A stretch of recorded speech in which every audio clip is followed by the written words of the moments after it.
अस्सलाम वालेकुम dear audience, this is Mohammad Khan Mehdi with inside reality. यकीनन आप सब खैरियत से होंगे। Today we will be discussing about the budget for the fiscal year of 2022 and 2023,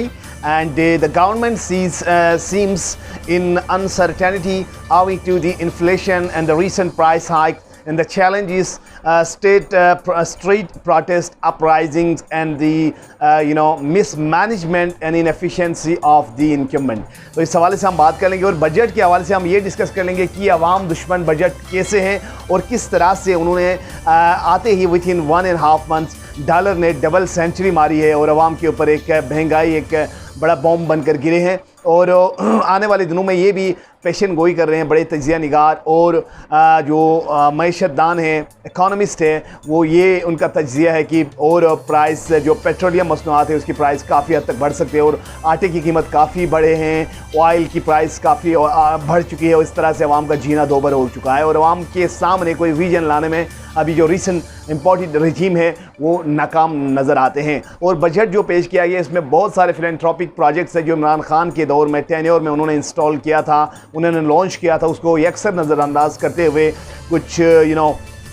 जो जिन चीज़ों पर ज़्यादा खर्च नहीं होना था उन चीज़ों के लिए ज़्यादा एलोकेट किया है। और स्पेसिफ़िकली जो मार्जिनलाइज रीजन है गिलगित बल्तिस्तान को फिर से नेगलेक्ट किया गया है और जो विजन था इमरान खान का 50 बिलियन उन्होंने खर्च करना था वहाँ पर उसको यकसर 50% कम करते हुए 25 बिलियन तक श्रिंक किया गया, जिससे वहाँ पर एनर्जी जो कंजम्पशन है वो अब हाई हो रहे हैं मगर वहाँ पर प्रोडक्शन के हवाले से कुछ भी नहीं है। गो कि पानी के हवाले से वो एरिया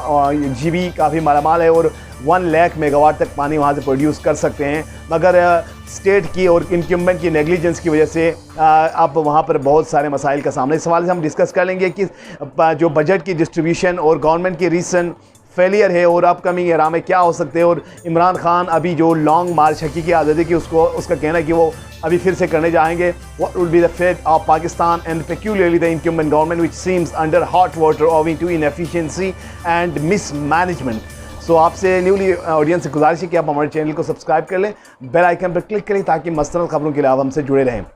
तो हम बजट की तरफ बढ़ते हैं और हम बताते हैं कि economic growth target set at 5% for 2022 and 2023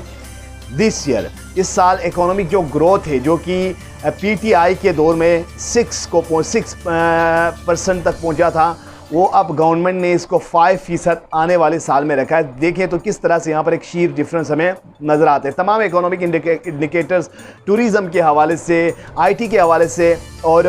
इसके अलावा अगर हम बात कर ले तो पाकिस्तान के जो कॉटेज इंडस्ट्रीज़ थी, टेक्सटाइल थी, कॉटन इंडस्ट्री, तमाम ने यकसर गुज़श्ता 30 सालों में से ज़्यादातर जो सोशियो इकोनॉमिक डोमेन्स उन्होंने हिस्टोरिकल तरक्की की थी और रिकॉर्ड तोड़े थे, मगर आप ये फिर से डिक्लाइन की तरफ निकले हैं क्योंकि IMF की तरफ से एक तरफ से गवर्नमेंट के ऊपर एक सवार है भूत, उनका कहना है कि कमोडिटीज़ की प्राइस बढ़ाएं और नीचे से गवर्नमेंट के पास कोई पॉलिसी नहीं है, ना उनको आगे से कर्जे मिल रहे हैं, ना अरब्स दे रहे हैं, ना अमेरिका दे रहे हैं। इस बीच में हुकूमत बुरी तरह फंस चुकी है और पाकिस्तान की इकोनॉमिक जो सिचुएशन है अभी एक बंद गली में दाखिल हो गए हैं, जिसकी वजह से आवाम बहुत परेशानी से दो चार है। उनके लिए 2 वक्त का जो नवाला है वो अब काफ़ी मुश्किल हो चुका है और सुसाइड करने पे हम उतर आए हैं और बहुत सारे एक बजट के अंदर खामियां फ्लॉज देखने को मिले, जिसमें से हम बताते चलें कि डिफेंस के ऊपर काफ़ी हद तक 6% तक उन्होंने बढ़ा दिया है। डिफेंस के ऊपर यूँ डिफेंस के लिए जो मुख्तस किया गया 1.5 ट्रिलियन रुपीस आपने पाकिस्तान की बजट से डिफेंस पर खर्च होंगे और grants and transfer to provinces के लिए 1.2 ट्रिलियन, सब्सिडीज़ एंड पेंशन के मद में दिए जा रहे हैं 1.2 ट्रिलियन और रनिंग ऑफ सिविल गवर्नमेंट इस हवाले से दिए जा रहे हैं 550 बिलियन और provincial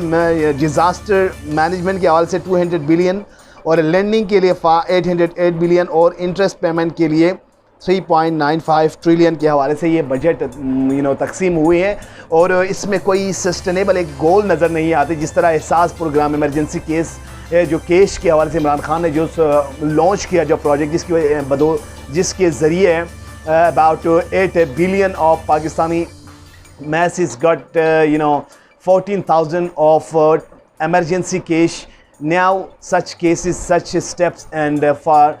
such remedy seems absence here. Inflation expected to average at 11.5 in 2022-2023. आने वाले दिनों में इन्फ्लेशन और भी हाई हो सकते हैं और 2022 और 23 में इन्फ्लेशन को तखमीना लगाया है, एक्सपेक्टेड किया है 11 से 12 तक इन्फ्लेशन बढ़ेगा। इट मींस गवर्नमेंट बिल्कुल खाई में जा रहे हैं, उनके पास कोई एक्सम्प्ट नहीं है, इकोनॉमिक जो परसिवेंस गोल है वो उसको परस्यू करते हुए नज़र नहीं आते। रादर आगे से डिक्टेशन आ रहे हो, नीचे से चीज़ों की कीमतें बढ़ाई जा रही है और आवाम की पर कैपिटा इनकम है वो काफ़ी अबिस्मल डार्कनेस शो कर रहे हैं और वो भी जो $1500 था उससे घट के नीचे आ गए हैं। और Pakistan to export 35 billion worth of goods and services in next fiscal year. 35 billion की पाकिस्तान ने आने वाले साल में एक्सपोर्ट गुड्स आगे एक्सपोर्ट करना है, जो कि इमरान खान के दौर में 40 बिलियन तक पहुंच चुका था। इसके हवाले हम बात कर ले तो import target of country set at 70 billion. Export आपकी 35 खरब रखा गया है और इंपोर्ट आपकी 70 खरब रखा गया है। यूँ ये डबल आपकी इंपोर्ट जब आपकी डबल होने लगती है तो आपकी जो ट्रेड डेफिसिट है वो जब ऊपर आने लगती है तो पाकिस्तान के लिए खसारा बहुत ज़्यादा, ट्रेड डेफिसिट बढ़ जाता है। तो यहाँ पर गवर्नमेंट की नाकामी एक और तरह से मुंह बोल कर नज़र आते हैं कि किस तरह से हम ज़्यादातर अपने प्रोडक्शन को लॉस करके आगे से इंपोर्ट कर रहे हैं चीज़ों को। The country to contain trade deficit 2.2 of GDP। जो तिजारत का जो ट्रेड जो बजट खसारा है वो 2.2 रखा गया है और जो रेमिटेंस 33.2 बिलियन उन्होंने तखमीला लगाया जो बाहर से पाकिस्तान के अंदर पैसे आते हैं। और इसके साथ अगर हम फिस्कल डिफिसिट की बात करें तो वो 5 पॉइंट कुछ पर पहुंच गया है और इसी के साथ 2% एडिशनल टैक्स इम्पोज किया गया है और गवर्नमेंट के मुलाजमीन की सैलरी में 15% उन्होंने इजाफा किया गया है। और फेडरल डेवलपमेंट एक्सपेंडिचर में जो वफाकी जो डेवलपमेंट है, इंफ्रास्ट्रक्चर है, मुख्तलिफ़ किस्म के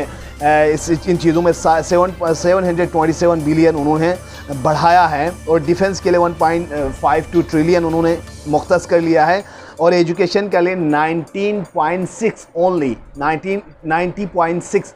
बिलियन सिर्फ 90 अरब का बजट एजुकेशन के लिए अलॉट किया गया और हेल्थ के लिए 19 अरब के बजट रखा गया है, जो कि काफ़ी हेल्थ और एजुकेशन पाकिस्तान में काफ़ी कमज़ोर है। Since the inception of Pakistan both the dominant sectors health and education है have been abysmally dark and we failed to pursue any sustainable goal and we failed to pursue education as a strategic imperative. Rather we spend our major chunk of budget on hard military strategic imperatives which proved to be a bit harmful for the education sector and the health sector. जिस तरह से हमारे defence ज़रूरी, इसी तरह हमारे health और education sector को भी काफ़ी देखने की ज़रूरत है। जिस तरह से अगर आप अपने नेशन को लेविश करते हैं, एम्बेड करते हैं एजुकेशन और हेल्थ सेक्टर में, तो फिर हमें ज़्यादा हमारे जो एनिमी से उसके ख़िलाफ़ कम्बेट करना ना पड़े। तो यहाँ पर अगर आप एक ओवरऑल एक ग्लेंस डालें तो जो बजट की जो डिस्ट्रीब्यूशन है, ओवरऑल एक बजट पूरे इसके बाद जो डिस्ट्रीब्यूशन हुई है उसमें शीर इनजस्टिस हुआ है। और गिलगित बल्तिस्तान की बात कर ली जाए, गिलगित बल्तिस्तान पूरे पाकिस्तान का एक आइकॉनिक बैच है और पाकिस्तान का असली चेहरा समझा जाता है, उसको फिर से नेगलेक्ट किया गया है। 70 सालों से एहसास महरूमी का शिकार है। Constitutional right is absent there and various successive regime came and went, but they neglected the basic and core issues of GB and acted and posed just like a stepmother. And this GB is living under financial, economic and educational crisis, and this issue must be dealt with later in spirits if you want to see Pakistan as a stable and progressive nation. तो इस हवाले से हमें अपने निचले तरह के सूबों को लाना होगा, जिस तरह बलोचिस्तान हो गया, गिलगित बल्तिस्तान, उनको माजी में काफ़ी नेगलेक्ट किया गया, इन पे खर्चने की ज़रूरत है। और टूरिज़म के हवाले से इमरान खान काफ़ी परस्यू कर रहे थे इसको एजेंडे को अचीव करने के लिए। और स्कीइंग और माउंटेनियरिंग, ग्लेशियर्स, ये तमाम वहाँ पर विंटर स्कीइंग और रिलीजियस आपके टूरिज़म हो गया, इन तमाम हवाले से वो एक चंक है, टूरिस्ट पॉइंट है, उसको काफ़ी मैनेजमेंट की ज़रूरत है। वहाँ पर अगर आप टूरिस्ट डेस्टिनीज़ बनाते हैं, बहुत अट्रैक्टिव इंफ्रास्ट्रक्चर टूरिज़म के लिए हम वहाँ पर बिछाते हैं, एक डायनेमिक व्यू के साथ कंफर्टेबल जोन्स बनाएंगे, तो हमारे लिए जिस तरह नीदरलैंड, सिंगापुर पाकिस्तान की बजट से ज़्यादा अपने टूरिज़म से कमा रहे, पाकिस्तान के लिए भी एक वसी अपॉर्चुनिटी G20 मौजूद थे। अब रिसेंट जो इंक्यूमेंट गवर्नमेंट है वो काफ़ी हद तक फ्लॉप है अपने गोल को अचीव करने में, और आवाम के लिए महज वो झूठी दावों पे गुजारा कर रहे हैं, और इन्फ्लेशन आने वाले दिनों में और बढ़ सकते हैं। और रिसेंटली 30% प्राइस हाइक हुआ है पेट्रोलियम का, जिसका आवाम के ऊपर बहुत मनफी असर पड़े हैं। और इसी तरह से जो फिलैंथ्रोपिक जो गोल्स थे, जो एहसास इमरजेंसी केस थे, लंगर खाने थे इस तरह के, और बहुत सारे जो प्रोजेक्ट्स थे, हाउसिंग स्कीम्स थे, और प्राइस जो डिस्ट्रीब्यूशन थे, स्कॉलरशिप थे, इन तमाम को भी सस्पेंड करना यकीनन एक लम्हा फ़िक्री है। और अभी तमाम पॉलिटिकल पार्टीज़ को चाहे कि वो एक कंसेंसस के साथ एक नेशनल पॉलिसी अपनाएं, जिसके तहत पाकिस्तान के लिए जो इकोनॉमिक इश्यूज़ है इसको एक एक पॉलिटिकल डायलॉग रिकन्सिलेशन के ज़रिए आगे बढ़ाएं, और जो फ्री एंड फेयर इलेक्शन है उसको जल्द मुनक़िद किया जाए, ताकि स्ट्रीट एजिटेशन और पावर डिमॉन्स्ट्रेशन से मुल्क बच सके और जो जेन्युइनली हमारे ऊपर खर्च हो सके पैसे। This was something from my side. Obviously I will be bringing more facts and realities. आपसे गुजारिश है कि आप हमारे चैनल को सब्सक्राइब करें, बेल आइकन पर क्लिक करें। Thank you for watching my channel. Take care.